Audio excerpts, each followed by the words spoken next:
My name is Marty Kaplan. I'm the director of the Norman Lear Center, and it's my privilege to welcome you tonight to what will be a wonderful night for two reasons. One is you will be moved and inspired by what you see, and the other is your head will be on your pillow at a reasonable hour. And as I say that, there are some people here who suddenly understand that they share the responsibility of making that happen. You know who you are. I want to acknowledge and thank some people here who make our work at Hollywood Health and Society, which is a program of the Norman Lear Center, possible. We have funders from the SCAN Foundation, N Square Collaborative, California Healthcare Foundation, and our partners at the Southern California Clinical and Translational Science Institute. And I would ask those folks to please wave if you can, so we can thank you.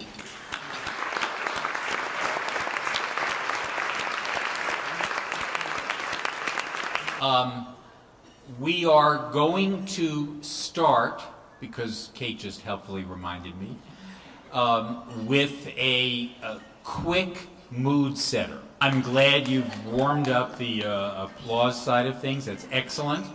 I mentioned our funders. I'm later going to introduce, and you will hear from one of them in particular, but I have to acknowledge him now. The Hollywood Health and Society program is part of the Norman Lear Center. The Norman Lear Center exists because of the generosity of someone whose name you can guess. And in a moment, I'm just going to ask him to wave and rise so you can acknowledge his presence. But I want to start by telling you a brief story about him. This December, Norman will be accepting a Lifetime Achievement Award from the John F. Kennedy Center, the Honors.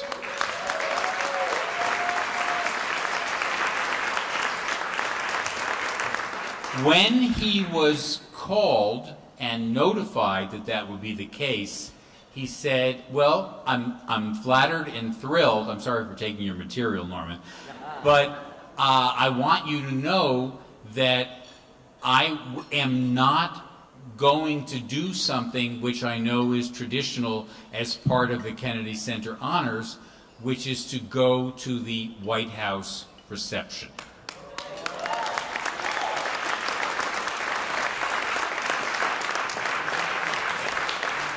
And the person on the line, as he told me, swallowed hard and then said, okay. And as it turned out, then another honoree said the same thing, and then another said he was thinking about it, and then the president announced that there would not be a White House reception,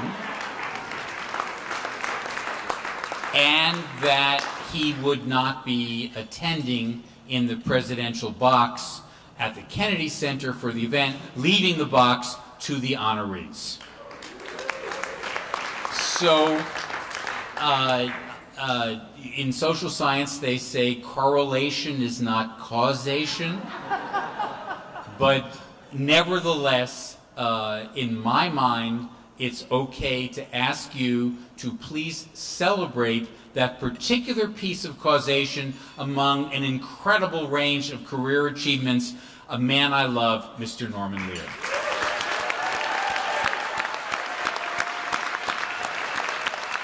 Norman, I'm not asking you up here. No, later.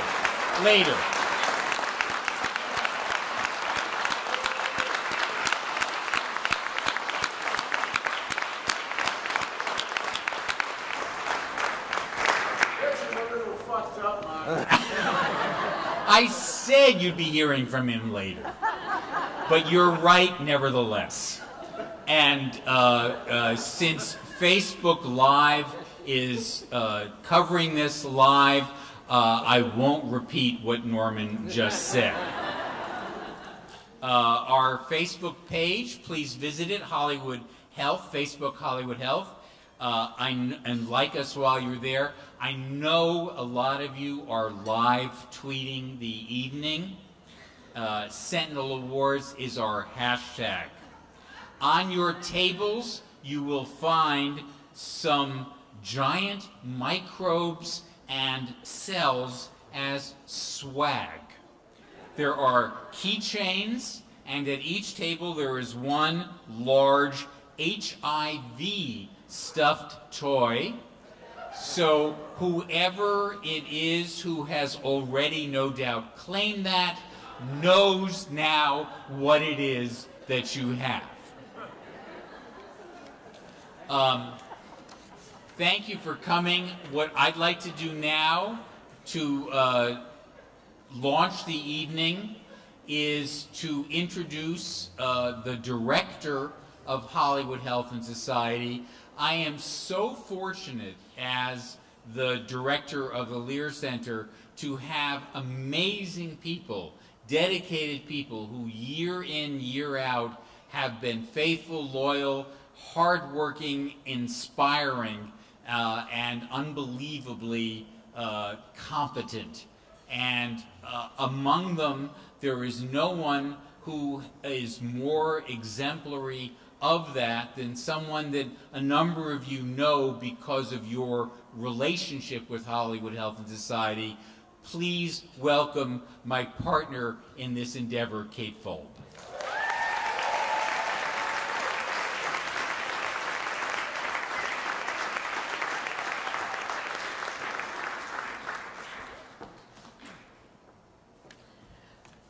Thank you, Marty.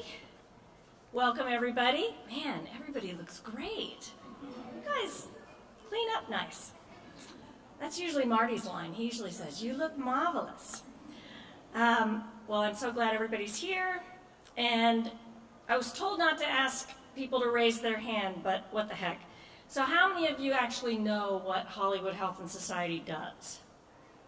Okay, all right, good. But there are a few that don't, and that's okay. That's okay, because that's what I'm here to do for you. I'm going to tell you. So Hollywood Health and Society, first and foremost, is a resource. If you're a TV or screenwriter, we are your dream come true. We're here to help you research any health or scientific topic for your storylines. We can connect you to experts from the front lines of science, health, medicine, national security, innovation, and more, so that you can do what you do best, which is tell great stories. And the best part, we do it all for free. Now, isn't that a dream come true? Come on. Some of the other things we do is we study the impact that storylines that you all write can have on audiences' knowledge, attitudes, and even behaviors around their health sometimes. So, for example, in collaboration with the University of Southern California faculty and some students, we looked at the effect that an episode of USA's Royal Pains had on attitudes about transgender people and policies. And we found, this was a storyline that featured a transgender young woman who was actually played by Nicole Maines, who is a transgender young woman herself. And we found that Royal Pains viewers who saw the episode had more positive attitudes towards transgender people and policies than those who did not see the episode. And interestingly, exposure to transgender stories in the news, including the Caitlyn Jenner transition, did not influence attitudes. So your storylines can and do affect viewers' knowledge, attitudes, and even behaviors. And that's another reason we're here tonight. And another reason we're here tonight is because it's the 18th annual Sentinel Awards. Woohoo! Yay! And we're here to honor shows and storylines that depict health and safety issues. Every year, and we're in the 18th year, did I say that? The number and quality of entries increases, like crazily so. There are 2 rounds of judging. The first is for accuracy by the CDC and other science and health experts. And then another round of judging for production and entertainment value, which is done by industry professionals. So if you're here tonight being honored, your show is really something special. And some of the judges and some of our experts are here tonight who work with our shows and have judged these programs. So how about any judges or experts that are in the room stand up and let us give you a round of applause.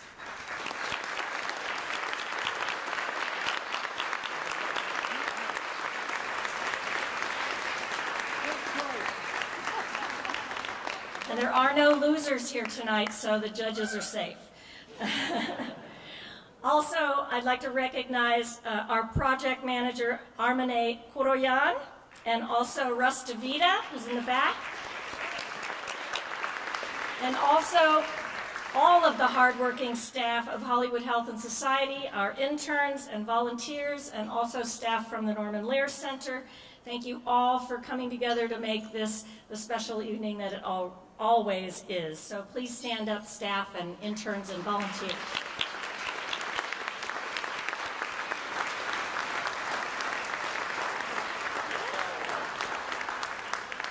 Okay, so tonight the Sentinel Awards honor entries in 7 categories. And you're just going to have to wait to know which ones those are. Well, you saw them already in the thing. This is how it's going to go. We're going to introduce each category. We're going to show a clip of the honoree, and then we'll present the award. So when your name is called to come up to accept the award, please come up these steps in the front. We'll do a little photo, and you can say thank you or whatever you want to say, and then you can go back down the same steps in the front of the stage. Okay, here we go.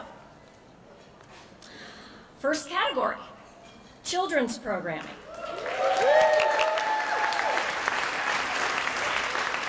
So, one of my best friends is in the room tonight, and she's an amazing singer, so I'm not going to sing this. Otherwise, I thought about singing the theme song to Sesame Street, but I'm not going to do it, and I'm not going to put you guys through that. But at any rate, it's always a sunny day on Sesame Street, especially when its residents make a new friend. Now let's take a look at HBO's winning episode called Meet Julia, in which Big Bird meets a new friend who has autism. Let's take a look.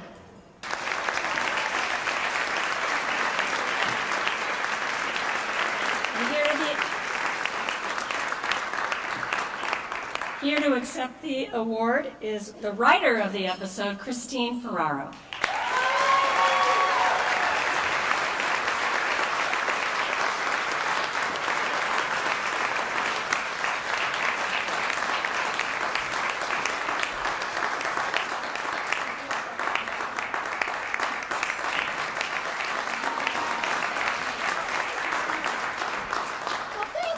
This is wonderful. We are so proud at Sesame Street to have been able to shine a light on this subject, which is near and dear to my heart.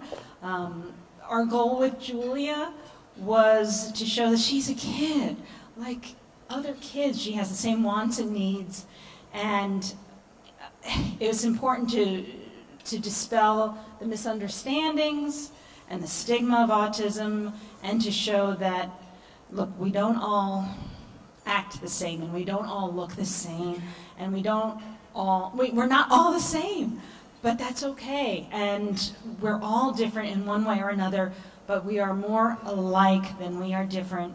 And that is a lesson that is important to get them when they're young, and it's important for adults to know, and it is important now, and we feel very proud of the work that we have done here. So we thank you so much for this honor. Thank you.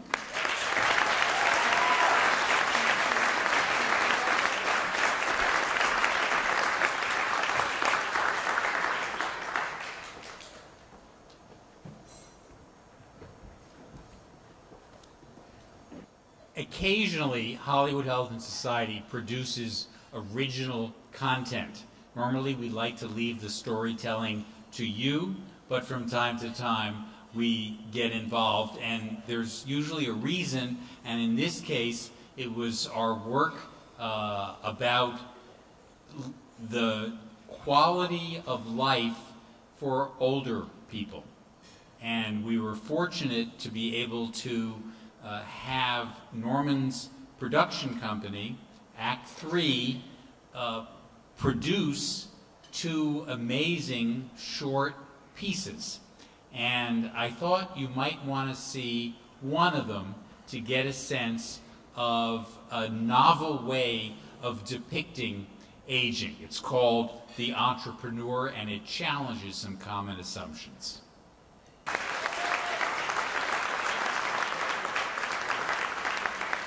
That's one classy piece of video, and we're thrilled to have had something to do with bringing it into the world. The next award is in the category of comedy, and the person who is going to talk about comedy and present the award in comedy is Mr. Norman Lear.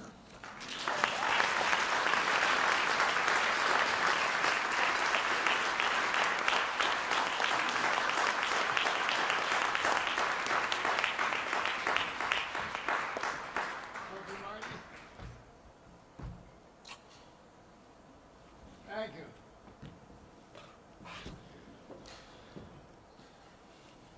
Hello. I wonder why they run the age piece just before me. It had nothing to do. It simply happened. I'm going to present 2 comedy awards, but by way of letting you know how straightforward and authentic these awards are, I'd like you to know, if you don't know, that our company, Act 3, produced a comedy show this year that was up for an award here. It is One Day at a Time, the Latino version of One Day at a Time.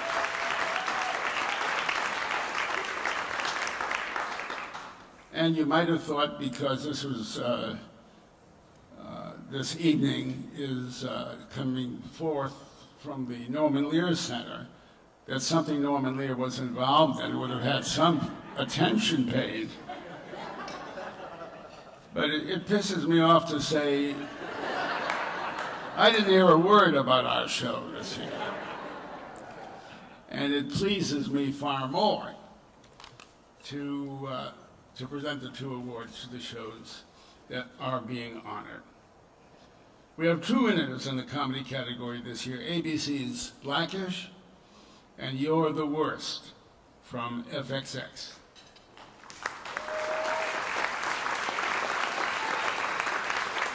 You're the Worst is a dark comedy that takes a modern look at love and happiness, told through the eyes of 2 people who haven't been very successful with either. In the winning episode 22, an Iraqi veteran named Edgar spends his days seeking relief from PTSD. It was directed by Stephen Falk. The episode explores Edgar's fragility and washes us into his unnerving world. Let's watch the clip.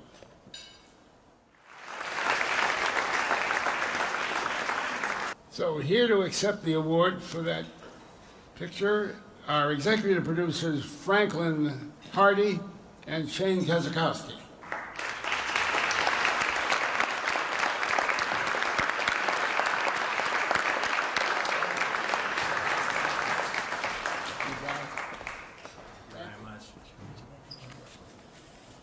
Thanks, guys. Thanks to the Norman Lear Center for the award. We're very honored. It goes out to Stephen Falk, who created the show and wrote and directed that episode. It's called 22 because 22 veterans commit suicide every day in our country. It's also about the benefits of marijuana as far as treating PTSD. We were concerned that not enough people knew that smoking marijuana is pretty great. So hopefully this will shed some light on that as well. Also, as Norman knows, to be a comedy that has an episode that deals with serious material, it makes that week's punch-up very easy on the writers. And that was good for us too. But we want to thank our creative partners at FX, who we couldn't do this without them. John Landgraf, Nick Grad, Eric Schreier, Jonathan Frank, and Barbara Crawford. Thank you to them, and thank to all of you. Thank you very much.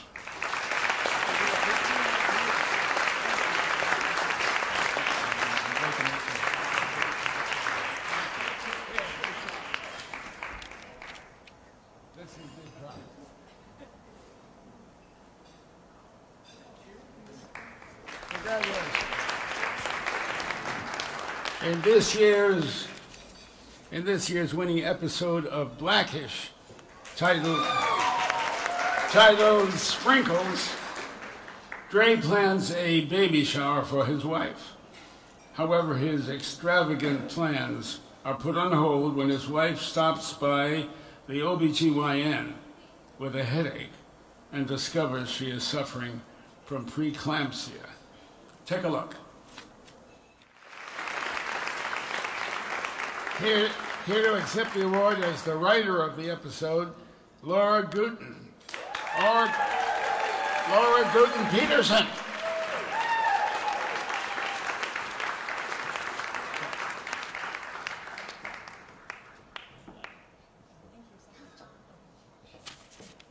Can I put this? Hi, this is so exciting. Thank you to Hollywood Health and Society and the Norman Lear Center. Thank you to Norman Lear. I was thinking of calling him Norman, but I don't think I've earned that. So thank you, Norman Lear. Right now, my sister is getting her PhD in public health, and she's about to go to Africa to do her research, but I have this award, so it's kind of the same thing. This episode, last year's Blackish finale, came from our desire to tell a very personal story about our showrunner, Kenya Barris's experience when his wife was having their 6th child. After 5 normal pregnancies, they were not prepared for her to be diagnosed with preeclampsia and to have their baby by emergency C-section 2 months early. Childbirth is considered such a joyful time. But for many people who experience complications like preeclampsia, it can be the opposite. After you go through a harrowing birth, a lot of times well-meaning people will say to you, well, the important thing is that you have a healthy baby. And while that's true, we really wanted to honor the experience for people who go through complications, because sometimes it's more complicated than just having a healthy baby. In telling this very personal story, I don't think we realized that we would touch a nerve for so many families who had dealt with preeclampsia, and so I feel very honored that we were able to tell our story and theirs. On behalf of Blackish, thank you so much for this award.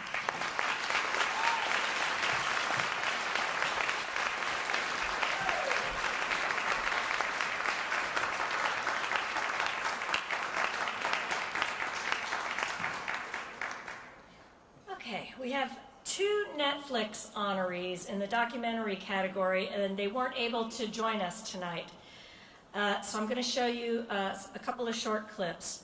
Audrey and Daisy is from the acclaimed filmmakers Bonnie Cohen and John Schenk, and it's an unflinching portrait of what happens when sexual assault is coupled with online bullying. The other one, Extremists, is a verite documentary that explores the difficult decisions that doctors, families, patients, and friends have in urgent end-of-life cases. So let's take a look at both of these winning clips.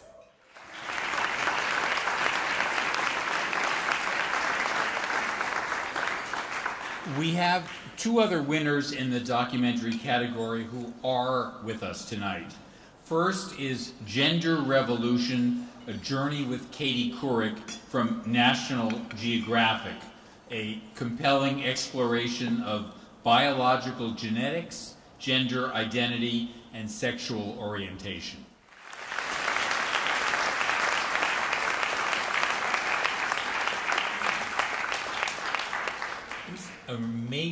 powerful work we're watching tonight. Really extraordinary. Katie couldn't be here in person because she's filming in Fremont, Nebraska for her new series on National Geographic, but she did send us a clip. And here with us tonight to accept the award is executive producer Jeremy Simmons.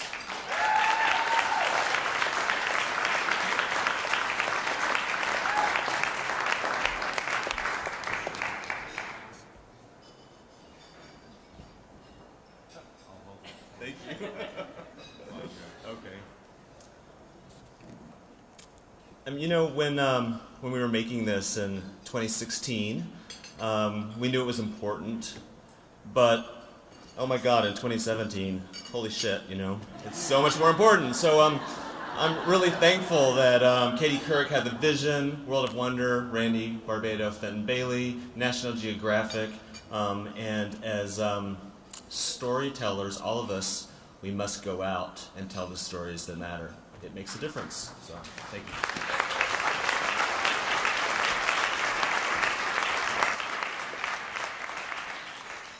you. Next in the documentary category is HBO's Open Your Eyes.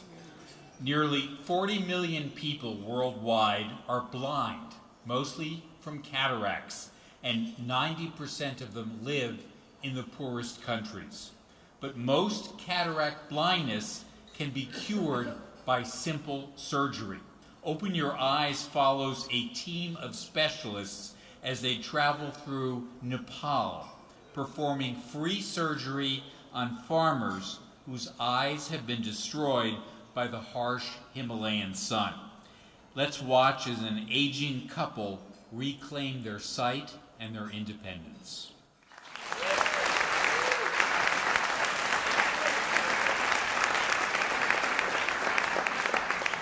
Accepting the award are director Irene Taylor Brodsky and producer, whom I'm proud to call my friend and whom I so much admire, Larry Brilliant.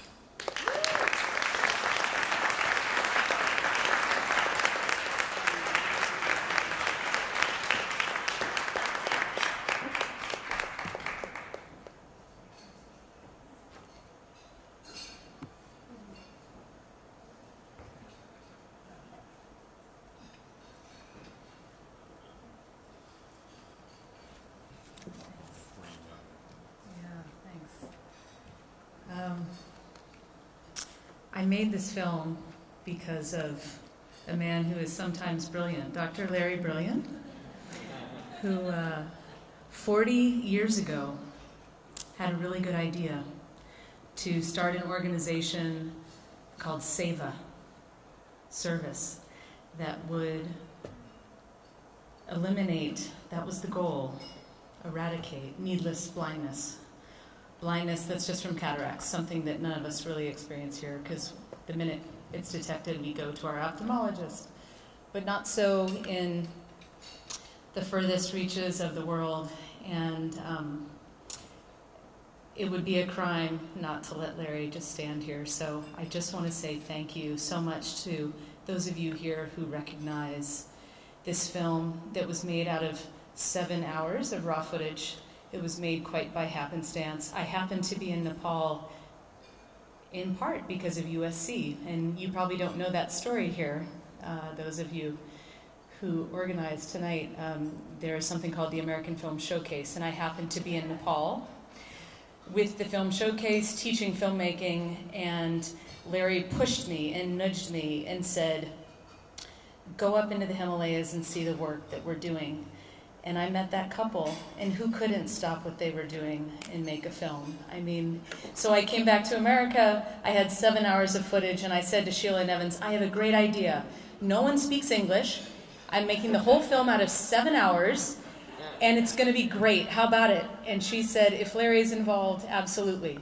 And so I just want to thank Sheila Nevins at HBO, who always believes in stories, I think, before a lot of other people do. And Lorraine Powell-Jobs really made finishing this film possible, and of course Seva. Without them, there would be no story in With Larry. But my partner in so many wonderful crimes, Larry Brilliant.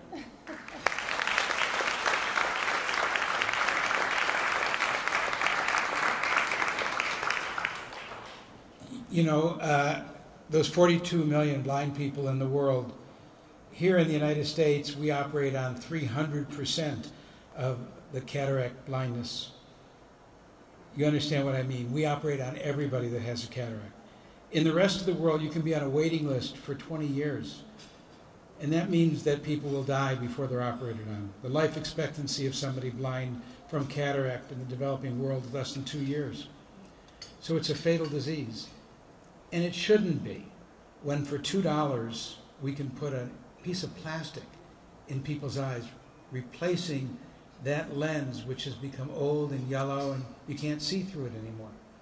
It's really one of the great miracles of life to be able to give back sight. It's one of the great honors of life to be able to give back sight. And we have some of our friends here from the Seva Foundation, which over the last 40 years have given back sight to more than 4 million blind in the world.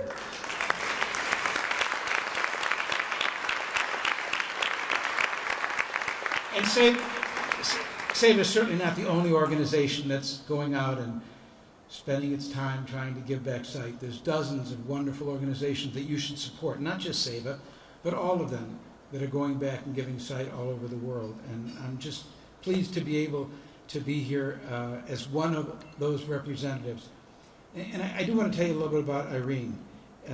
The 7 hours that she's talking about in the mountains of Nepal were her walking up and down mountains, carrying the camera, acting as the camera woman, the editor, the director, the producer, all of it, all in her head, and all in that Canon 5D Mark III that she brought back. And we tried to unravel and unpack that footage like digging for bitcoins, you know, mining for bitcoins, as we tried to go through the English and the Hindi and the Nepali and the Magar, a language spoken by only a few tens of thousands of people in the world, to find out what incredible, lively, funny human beings she had captured with her magic and brought to life. And it's just a pleasure to be here.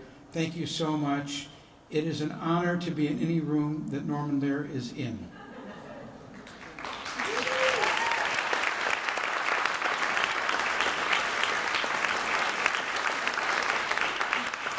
Thank you all very much.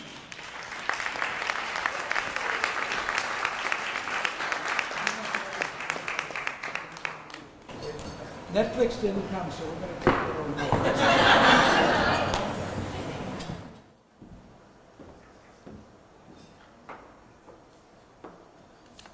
Oh man, okay. Quick story. Our board member, Jason Tracy, are you in the room? Jason, raise your hand. Woo! Jason Tracy was inspired by a meeting that we set up with the UN and a group of writers, actually at Norman's home, Norman Lear's home, to develop a campaign for more PSAs, public service announcements. They can make a really big impact. So about 70 writers and producers have joined the effort so far, and I'm taking names if anybody's interested. And the most recent of those producers is who's also in the room, I believe, Stephanie Draktovich, back in the corner also, next to Jason, actually. It's a producer of an A&E show called The Wahlburgers. Have you guys seen this? It's hilarious. So in the middle, in the chef coat, is Paul Wahlberg. Paul Wahlberg. And they have a chain of restaurants called The Wahlburgers, which actually I heard they just opened one at USC. So, woohoo! So after an episode of The Wahlburgers in which Paul gets screened for prostate cancer, they decided they wanted to air this PSA. Take a look. A PSA for a PSA test. Someone pointed that out to me. So 10-15 seconds can make a big difference. That organization, zerocancer.org's website, saw a huge spike in visits as soon as that episode aired, and they also posted it on social media, and they saw another spike with its social media debut. So 10, 15 seconds, they tacked it on to the end of their episode, so they didn't even ask A&E for any extra airtime, and look at the results. So go Jason, go Stephanie, and as I said, anybody who wants to sign up to do a PSA with us, not the prostate kind, but the other kind, I'm taking names after the show. So, okay. Talk show category. So last week tonight with John Oliver is never afraid to dive into controversial hot-button topics such as healthcare, climate change, the nuclear threat and nuclear safety, and vaccinations, and many, many more. And this year's winner is titled, he gets very creative with his episode titles. This one is episode 86.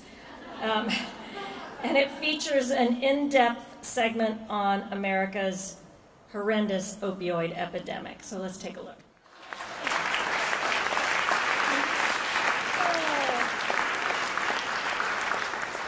I love John Oliver.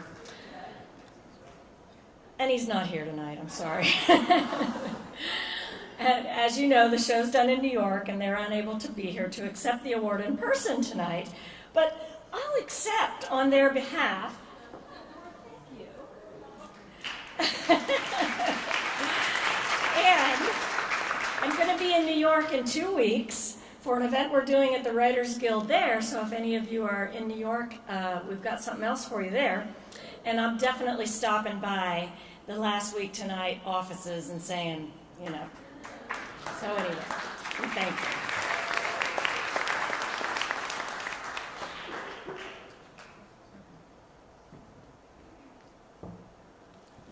Our next category is Unscripted Series.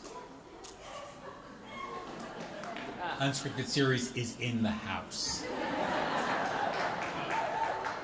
Honesty, humor, and heart are at the center of A&E's original docuseries, Born This Way.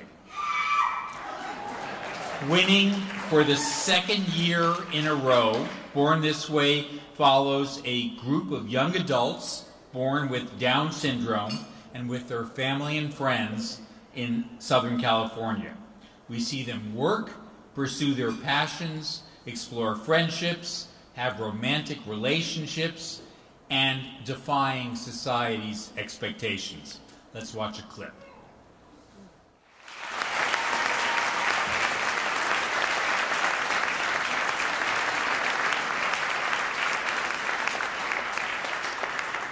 I'm not going to present the award to the show. To present the award, I am delighted to introduce the cast members of Born This Way: Megan Baumgars, Elena Ashmore, John Tucker, Rachel Osterbeck, Sean McElwee, Christina Stans, and Stephen Clark.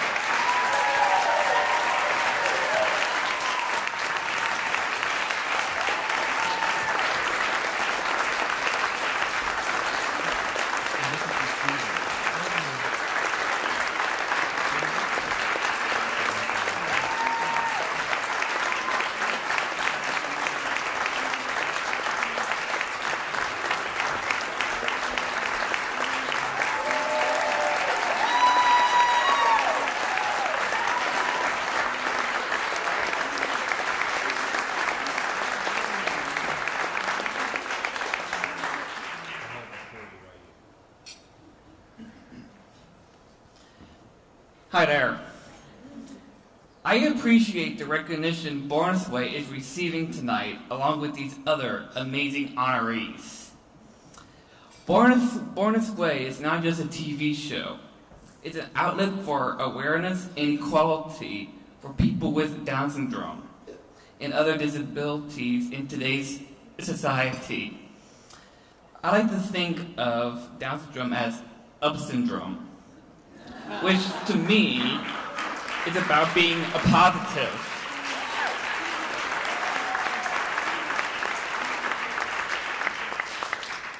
I want to be more up than down about having a disability. Through the show, I've had many new experiences, learning to ride a bike, going water rafting. But what I'm most proud of is I've learned to be more confident with people. We are honored to present the Sentinel Award for Unscripted Series, The Bonus Way. Here to accept the award is executive producer Jonathan Murray.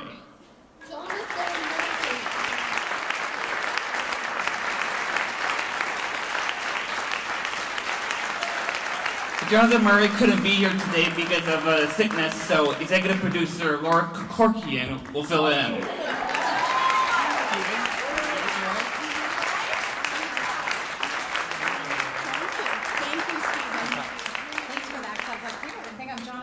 I wish I was Jonathan Murray. He extends, unfortunately John was sick and unable to join tonight, but I'm very happy to speak on behalf of Born This Way. It's an honor, and we really thank Hollywood Health and Society and the Norman Lear Center for giving us this award for the second time, right? Yes.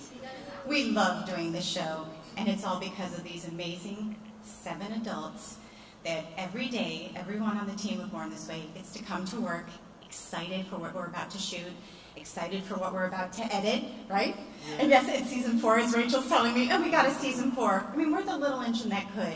When John Murray went out there to sell this show, a lot of doors were closed. A lot of people thought, I'm not really sure about Down syndrome. People gonna watch? And I won't lie, even we said, are people gonna watch? We knew we had an audience, but we didn't realize the audience was as large as it is, and it just continues to grow. We are honored, again, for this award. We thank you very much. Just to share a quick personal story, I was a clinical psychologist. I moved to Los Angeles to become a clinical psychologist, and I thought I would share that today, given the organization. And I got my degree, and I had all these loans, and I thought to myself, okay, I'm wrapping it up, thanks, Anna. But I thought to myself, why am I going into unscripted television? But I walked through a door that was foreign to me, a door, and I knew nothing what I was going to find on the other side, and I'm a control freak. I want to know what is going to be expected of me when I walk through that door. But that's the best gift of all, is to be able to walk through a door that you've never been through, to tell a story that hasn't been told before, and to see the groundbreaking effects that the series has had on not only the Down syndrome community, but the community at large. I'm wrapping it up, Elena. I could brag and talk about you guys all night. So thank you again, and congratulations to the cast. Well, thank you all.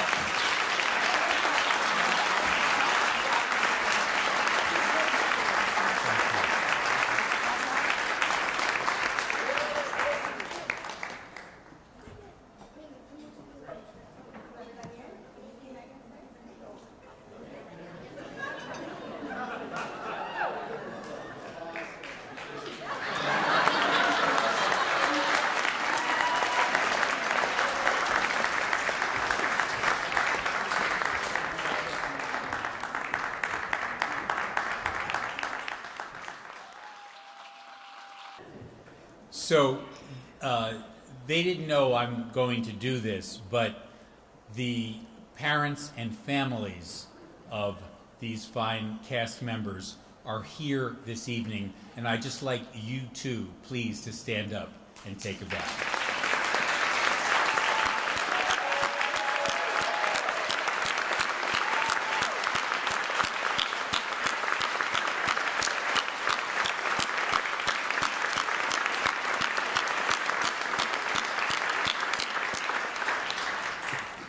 Our final category is drama.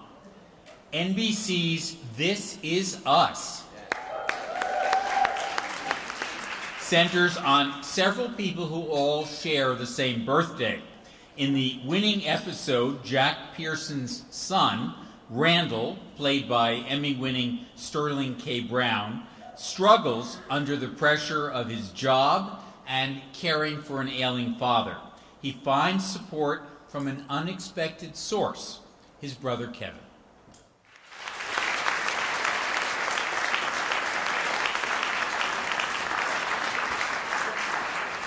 Here to accept the award is producer Vera Herbert.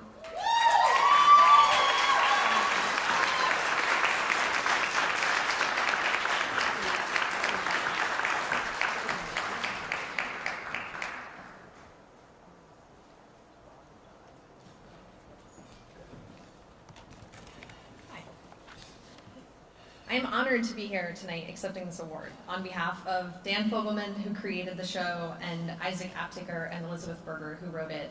Thank you. Thank you to Hollywood Health and Society and the Norman Lear Foundation for recognizing our show.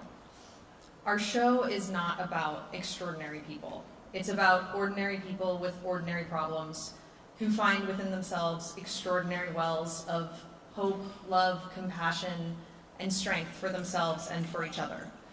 We have been incredibly touched by the overwhelming response to the show, and the one refrain we hear over and over again is how relatable it is, and how much our fans see themselves in the characters. And that's because all the people involved, from the large writing staff who cries regularly on literally a daily basis in the writer's room, telling personal stories because we are truly a cliche of ourselves, to the actors who put their hearts and souls into their performances. No one on our team is afraid to be open and unguarded and truthful in bringing their real-life experiences to the show. And the truth is that not one of the people who make this show has been unaffected by anxiety, depression, or other mental illnesses, be it their own or that of a spouse, parent, sibling, or other family member, which makes sense given that approximately 1 in 5 adults in the U.S. experiences mental health issues every year. And as a show that has such a huge platform, we know that we have, millions of viewers every week. We know that we're in a unique position as storytellers to reach people. And with Randall, we wanted to show a character who has struggled with anxiety his whole life, and how it has manifested itself from childhood to adulthood. And by shining a light on the sometimes debilitating anxiety that he experiences, we wanted to show that this near-perfect, successful, charming guy is a normal human too, just like the millions of people that are watching him every week. And that in Randall's times of need, what he needs is a connection to the people who love him. He needs to be seen, to not be alone. And when he doesn't know how to ask for help, he needs those ordinary humans in his life to find within themselves those extraordinary wells of compassion and strength for him and help him get the treatment he requires. If there's an overarching message to our show, it's in the title, This Is Us. It's that we are all connected through time and place, beyond race and class, and surmounting all the other barriers that would seek to set us apart. We strive to have the stories we tell reflect the greater us. We want to tell people that this thing you're experiencing, be it depression, anxiety, grief, addiction, shame, or anything else, you are not alone, you are one of us. So thank you again, Hollywood Health and Society, for recognizing our efforts to connect, and congratulations to all the other award recipients tonight.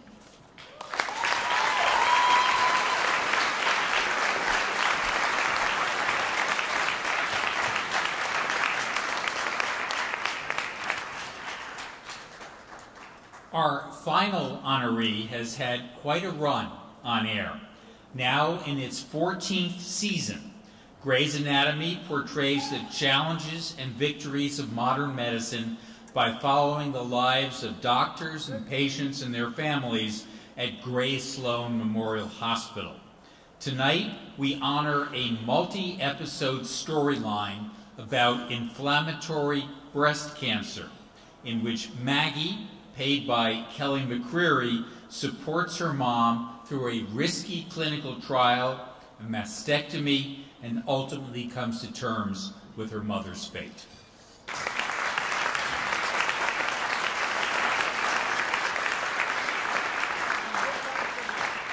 In order to present this award, we also have a guest presenter. I'm pleased to introduce Kelly McCreary, who plays Dr. Maggie Pierce.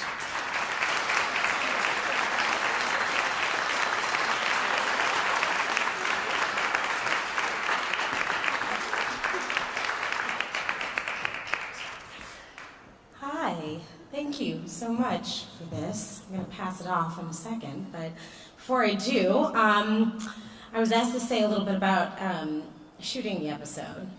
And I wanted to start by saying that at the beginning of season 13, when I was told that they would be bringing Maggie's adoptive mother to the show.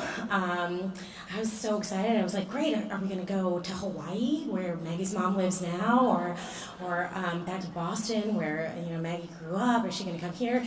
And Bill Harper, the showrunner, said, yeah, we're going to bring her to Seattle, to the hospital. She's going to get sick and die.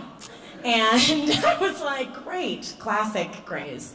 That's, bring somebody in, you fall in love with them, and then we kill them. The writers are mean. So I got out of my feelings about that, and I got my hands on the script, and I could see that our writers were up to more than just sadism and torture.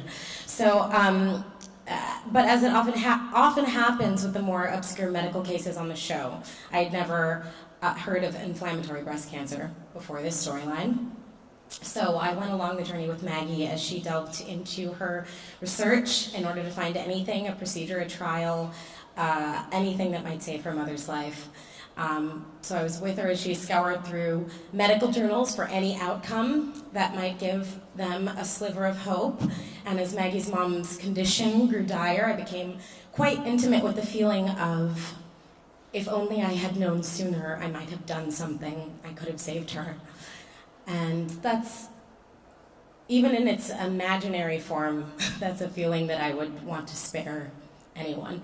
So as artists who work in television, any story that we might tell that might, first of all, save lives, but also prevent unnecessary heartbreak and keep families intact, that's a humbling endeavor. And when we can use the enormous platform that we have to educate and raise awareness, our TV show becomes more than escapist entertainment and performs a public service.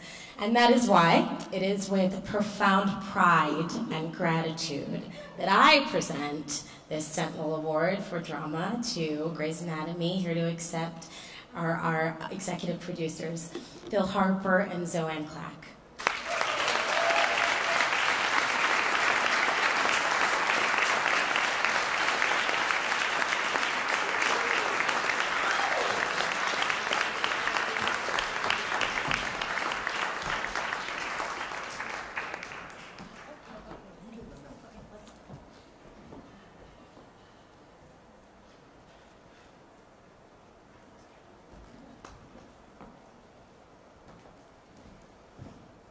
I'll go first. I wanted to thank Hollywood Health and Society. As a physician writer on the show, it has been an invaluable resource and saved me and the researchers tons of work. They have been instrumental in helping us to get 300 episodes, which we just celebrated yesterday. And they do this by keeping us honest, authentic, and relevant. I can't tell you what 14 seasons with Hollywood Health and Society has been like, because they have been lifesavers. And Bill is going to continue. On behalf of Shonda Rhimes and all of the writers of Grey's Anatomy, thank you so much. I want to give a special shout out to Andy Reeser, Meg Marinas, and Austin Guzman, who wrote those episodes, and especially to our medical research and writing team of Zoanne Clack, Fred Einesman, Nasser Al-Azhari, and Barbara Friend. I remember when we were starting to crack this story, I had actually tossed out the idea of inflammatory breast cancer as a possibility for the disease that afflicted Maggie's mom. And I knew a bit about it at the time because a very good friend of mine had just died of it. It was very sudden, it seemed, but she had had it for quite a while, but when it spread through her body and her brain, it took her devastatingly quickly. I felt terrible as soon as I said it. I felt that pang of guilt that you feel when you're throwing your friends and family's personal tragedy to solve a story problem. But I knew that it would be treated honestly and truthfully, and then I felt a whole lot better when I watched the way it was played by LaTanya Richardson and by Kelly McCreary. And then all the guilt went away after the stories aired, and we received a letter about a woman who had seen 2 doctors about a rash on her breast and been told by both of them that they were probably some sort of inflammation and that they would go away. And then she watched our program and she decided to get a third opinion. And that third doctor diagnosed her inflammatory breast cancer in time for her to be treated by chemotherapy, and now her prognosis is very good.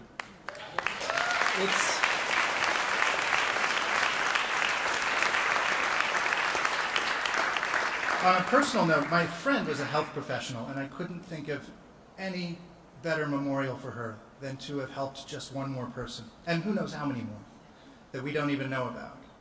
But on a professional level, it was just another reminder of how lucky we are to be able to tell these stories, and to be able to partner with Hollywood Health and Society, who help us every time to tell the right stories in the right way and possibly get them to just the right person at just the right time. We're so fortunate and we're so grateful to have you as our partners. Thank you, Hollywood Health and Society. Thank you for this recognition.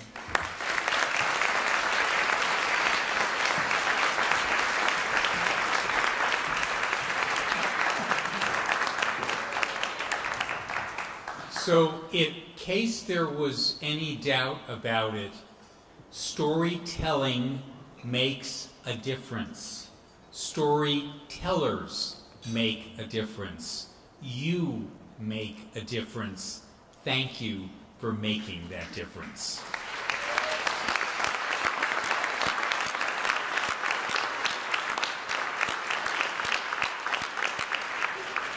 We're thrilled for all those who are here, all those who won, all those who are supporters of those who won, supporters of public health and of the spirit of free academic inquiry, which could use a good word for it every now and then. And I just wanted to let you know, winners, that there is a chance, please, to bring your trophies to the Step and Repeat outside and have your photos taken. There is also a photo booth in the lobby for any of you to make a memory tonight. Please stay, mingle, have some more baklava, have some wine, enjoy this extraordinary building, and I'll ask you as you head to your pillows, one final round of applause for all the winners, and see you next year.